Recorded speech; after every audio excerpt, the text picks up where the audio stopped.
Pokemon Go is a mixed bag on the hands of many.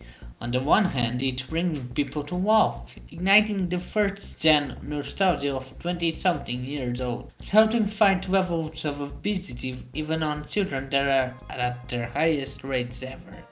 On the other hand, the amount of crazy levels of crime, people getting hit by other driving cars while playing the game, and other scary stories is also high.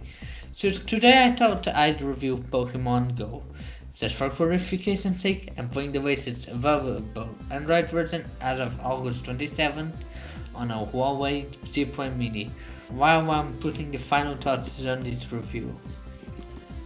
Prior to Pokemon Go, I was basically sedentary. Someone who spent their nights playing video games or chatting with American or Australian friends and their days sleeping.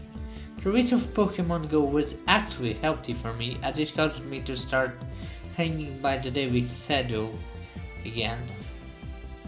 I had done some videos here and there, but it was Pokemon Go that made me start walking and wander around on a Portuguese Shadow a couple months ago.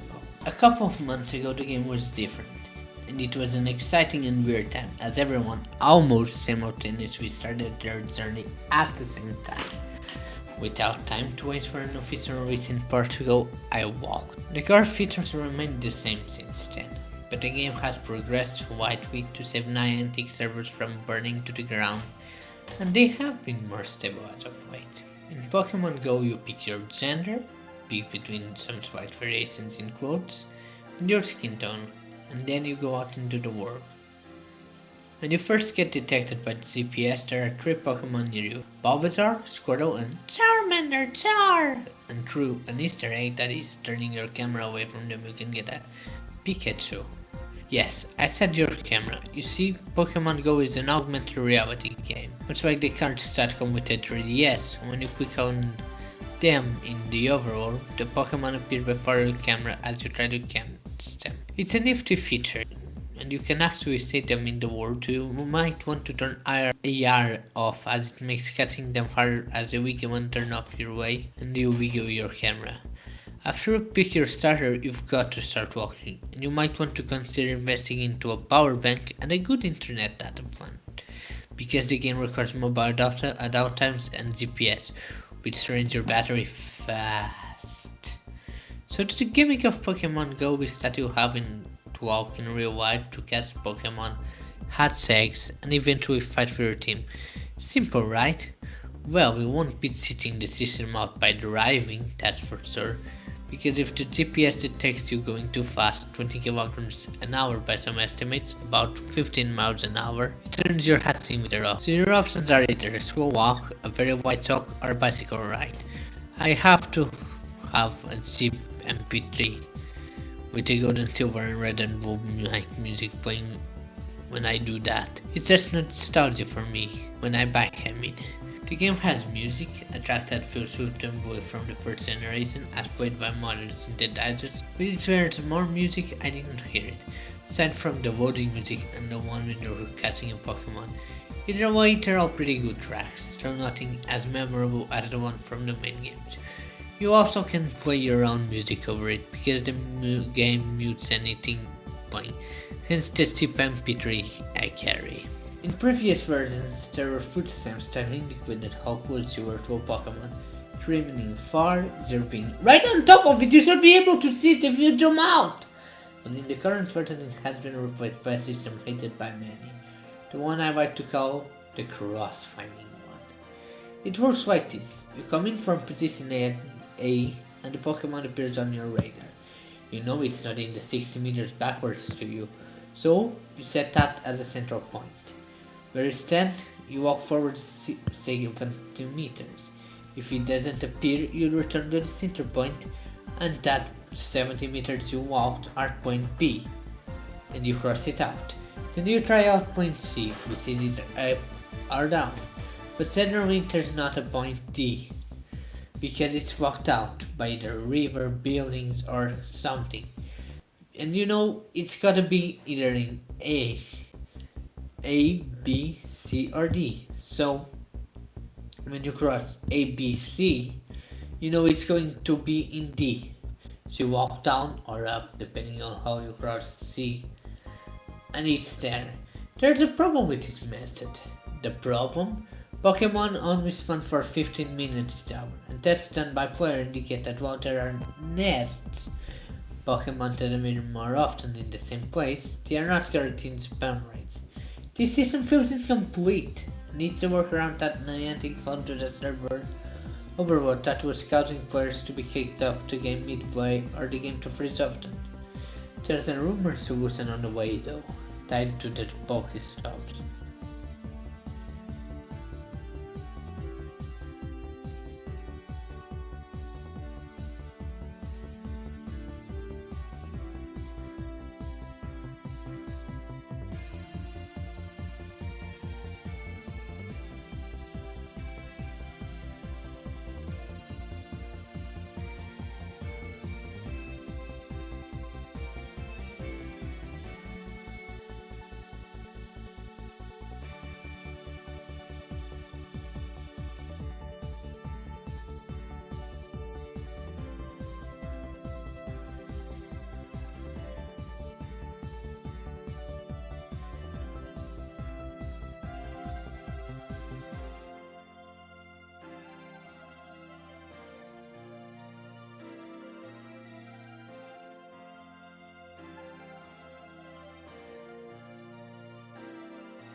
Pokestops are those little cubes in the map that give you items when you approach them and speed them round and round, round, round. Though you can only do it so many times. I'm actually lucky that I live in a city with an area with a lot of Pokestops around, but there are cities with one or two, and villages where there isn't a single one. Usually they're odd or unusual things, though most of them they're found at churches or historical buildings. God, setting up wars. Yeah, I haven't mentioned those. As an added way to get rare Pokemon, you can set up a war inside a Pokestop, which will be visible to other players as well as your. Why set up a war? The idea is to bring other players near you and to spark up a conversation or a friendly chat, or even a trade when that feature gets implemented. It works as a strong instance, making Pokemon run to it, and sometimes rare Pokemon appear. Early on, I was often kicked off the game, and even today, sometimes the game has to be once or twice for me to get a chance to enter. The idea of continent exclusive Pokemon that you have to travel from Europe to North America to get a Taurus is ludicrous, and often the game stops following only to remember about 20 seconds later, oh yeah, they moved and ran with my character to my position. Sometimes enough to give me the red warning, Pokemon Go should not be played while driving.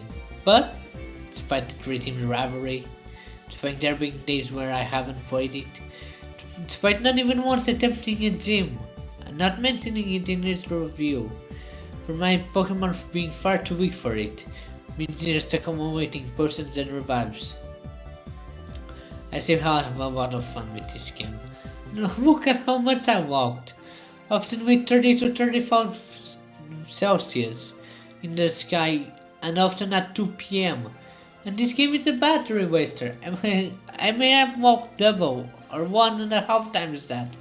And as I often turn the game off when I return from my Pokestop gatherings. But overall, Pokemon Go's excellent sense of community the as well as the price of free, which you can beat. Hey, free as in beer, not in free as in democracy. Make it a recommendation for me. Hey, maybe you'll be lucky. Maybe you'll find a place full of Pokestops like I found this park. Thank you for watching, and I'll catch you later.